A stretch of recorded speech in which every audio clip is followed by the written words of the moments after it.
Definitely. And with that said, our next segment, high spots and low shots. And you know what? I'm going to say that my low shot is Dolph Ziggler. Uh, he just seems to be back to his losing ways after we said that he actually seemed to be on a little bit of a dominant streak recently, since being the Intercontinental Champion. And he lost to Cesaro, a guy with probably the most legitimate claim to the Intercontinental Championship right now, and who's really been on his case about wanting a rematch, and he proved that he can beat Ziggler one-on-one. We talked about the concession that Ziggler made. Looks like troubled waters ahead for the show-off in that Intercontinental title. My low shot is really, really weird, but I'm going to use it anyway. It's so specific. You're going to love this. My low shot is champions in the WWE who are currently feuding with two people against their one.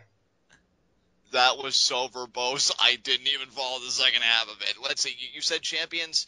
Champions what? Who are feuding in a 2-on-1 feud where they're at a number percentage. Okay, so that would be AJ and Sheamus. Yeah, okay. Because Sheamus and AJ, they both got pinned.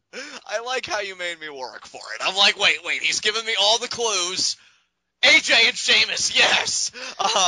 So yeah. It's like a really, really messed up game of Pictionary without pictures. It's like, hey, John, you know what would be more fun than doing 30-second hot seat once? Doing it twice. Go!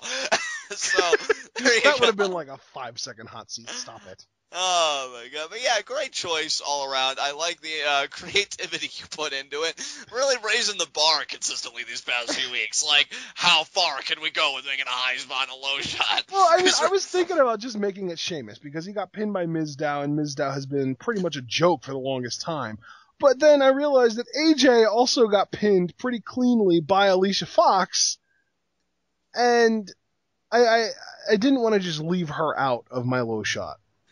At least you can. I was this close going the dig route and being like, my low shot is the army soldier who jumped the crowd and ate a super kick from Rusev. Because you tried to defend your country and you failed, and now you have... No, because see, John, here's the thing. Yeah. He was getting paid a good chunk of change to jump in the ring, get physical with a security guy, and then pretend to get kicked in the face, and then act like he was injured for a while. Those were his jobs. He did them, and then he got a paycheck. Right. And really, from a moral standpoint, even though you and I see him as a douchebag, the WWE built him up as a hero who made one maybe questionable decision. Right. So you can't call him a low shot. If anything, he's a freaking high spot, but I'm not going to do that because I think he's a freaking jackwagon. Definitely. But speaking of high spots, I mean, who else do you think it was going to be with all my excitement all night? We're gonna share a high spot tonight. Oh, sweet. Randy freaking Orton for me. Absolutely, 100. Well, you know what? I'm going to let you have Orton. I sign on to your high spot 100%, but I'm going to take Ambrose. So really, Orton and Ambrose, it was their show tonight together.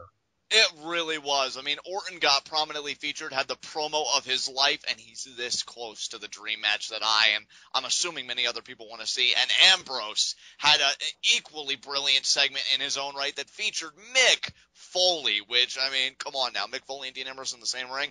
You know what I love? What's that? I could be wrong from a timing standpoint, but I believe that everything Dean Ambrose did was in the third hour of this show. Wow. I'm not 100% sure, but I am fairly sure that the whole Rusev fake soldier Big Show thing happened during halftime of the NFL game. And then almost immediately following that was Ambrose's backstage segment with the See No Evil 2 talking about how he's more of the Joker and why so serious and that kind of stuff. And that was the first that we had seen of Ambrose that night. Right. Because then after that, he did the thing in the ring with the bag of tool shed tools. And then we had Cesaro Ziggler, and then we had our main event almost immediately after that. So I think everything that Ambrose did tonight was in the third hour. Is the WWE actually going to start doing this where They treat the first 2 hours as their standard kid-friendly show, and then the third hour gets a little bit edgier, and they kind of go like with the Raw versus Warzone kind of thing that they were doing in the 90s, where they make it a little bit different format. They just might, dude, and if that's the case, I would consider it a huge compliment to Dean Ambrose that they're trusting him with that time slot. Yeah, that's what I'm saying, because Cena was on, I think he had 3, maybe just 2. I want to say, yeah, 2 different, well, 3 if you count the segment with Ambrose. So 3 different segments, one of which was in the second hour, and then the other 2 were in the third hour. Right. Orton was just on all freaking night. Every single hour there was something that Orton was doing, which was awesome. Yeah, great promotion for Orton tonight. And really, just to finish up my commentary on Ambrose, not only is it a big compliment because of the style of show that you were talking about, you know, the more kid-friendly versus the edgier stuff. I mean, it's the third hour. I think when you trust somebody with that, I mean, I just said a little bit earlier that it kind of wore on me, and you know I love this show. I had no detraction about it. I had no heats of the night, besides the one that you brought me over to with the Soldier. And to trust Ambrose with that, it's pretty much saying we know you can bring in the viewers that may be in a lull after 3 hours, or who may be watching football instead, or whatever the case may be. We trust you to bring those eyes to us. Right. I think that's huge. So good for Ambrose. Ambrose. I agree. Yeah. So we both have awesome high spots. Definitely. With that said, moving on to our next segment, and I know I'm going to flub it because I forgot it while you were talking. Is it Raw Request? Yes. Yes. Okay. Raw Request.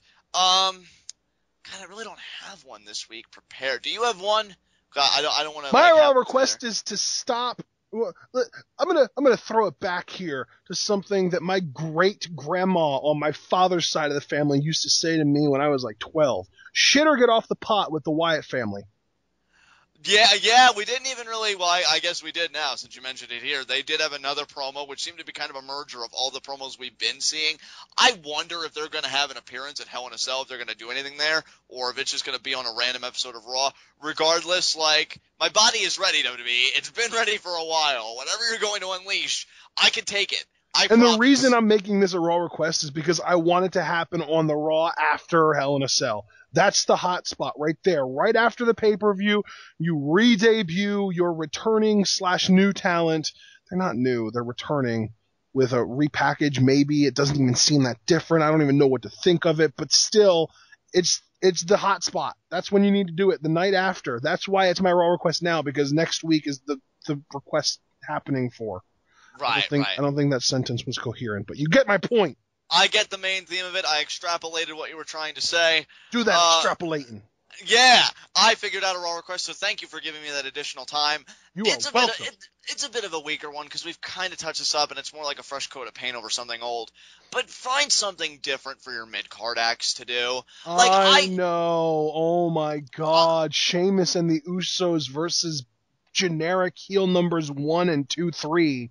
You know what I could get behind, and I'm not even kidding. Like, I feel like I could get invested in a match like this if you were to build like a champion versus champion match, like Stardust versus Sheamus, one half of the tag champions versus the U.S. champion. Like, that's something different. Or hell, Goldust, I mean, against one of the Usos. I mean, technically we've already seen that too, but I mean, it's better than just putting them all together in a 6-man tag. Yeah, and again, I said it's kind of like a fresh coat of paint over something old because we've addressed like the formulaic nature of WWE at times and this and that, but it's really prevalent in the mid-card acts. I mean, that's where I really think it's its most pronounced. A champion's always losing non-title matches to determine contenders. Like, that's where the talent is at its best and brightest, is in that mid-card layer, and yet I feel like sometimes they get used the absolute worst. Show some ingenuity. I feel like WWE is starting to maybe fix it a little bit. I mean, the week prior you had Dean Ambrose and John Cena against Gold Star and the Usos, so it was like a triple threat tag match. Here tonight you actually had Mizdow pin Sheamus. But still, like, go a little bit further with it. Get nuts, if we hate it, I mean, we'll tell you, but I'll at least commend you for trying. That much I promise you. So that's my Raw request. I dig it. All right, which only leaves one thing left. 30-second hot seat. Come on, let's go. Bring it on. Are you challenging me? I'm challenging you. I'm laying that gauntlet down, son. Line in the sand, Motorhead Evolution style. Yeah. Okay. Who's going to win the World Series? What? I'll still genuinely answer that alongside your real 30-second hot seat. I mean, Randy Orton was right. The people of Kansas City absolutely suck. You're not going to win.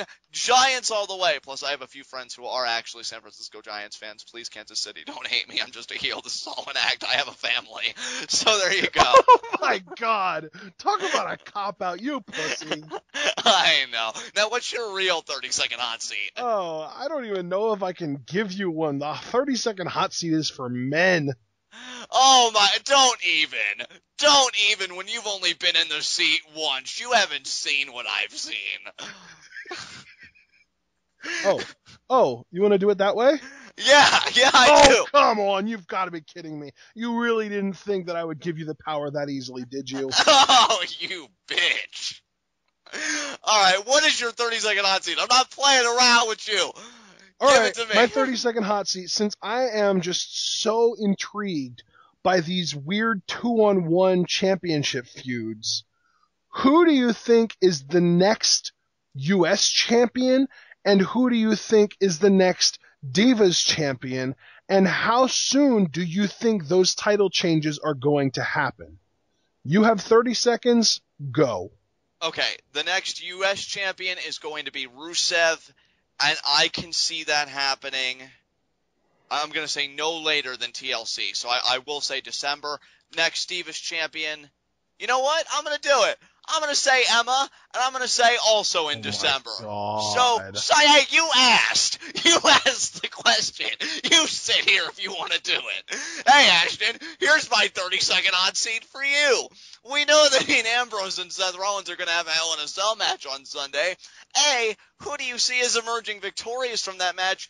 And B, where do you see the directions of both the winner and loser going forward? Are they going to captain teams at Survivor Series? Are they going to go their separate ways? What happens next? Your time starts now. Yeah. Oh, Yeah. I'm sorry, I wasn't paying attention. Oh my God, you are the worst. We're done here. Do you have anything else you want to say about this Raw? I don't have anything else I want to say about this Raw, but I'm not done. I just wanted to establish that you don't get the power unless I give you the power. Oh, we're really doing this out here in public, this power struggle? Fine, you keep your segment. I am. I That's the point. Can't even contain myself right now. Do you have anything of substance to say? Let's see. Randy Orton's awesome. Dean Ambrose is awesome. We kind of established that. Preview predictions Saturday, live reaction Sunday, Raw review Monday. But before all that junk happens, NXT review Thursday. Oh yeah. Oh yeah, you know it. You know it. All right. So this has been Raw. This has been TwitWow, the best wrestling podcast made for wrestling fans, by wrestling fans, on the web today. I'm John. That's my cohort in commentary, Ashton. Guys, be sure to comment and subscribe on YouTube. Discuss on Pletov what were your favorite moments from Raw this week. Are you with me on Randy Orton beating John Cena? Who do you think will emerge between Seth Rollins and Dean Ambrose? Talk to me, talk to me, talk to me. And we will see you again for our NXT review. It's going to be a TwitWow-filled week, people, the best kind. And it begins with NXT review as we see Adrian Neville taking on Titus O'Neil for the NXT Championship and Sasha Banks versus Bayley. Gotta love it. See you then.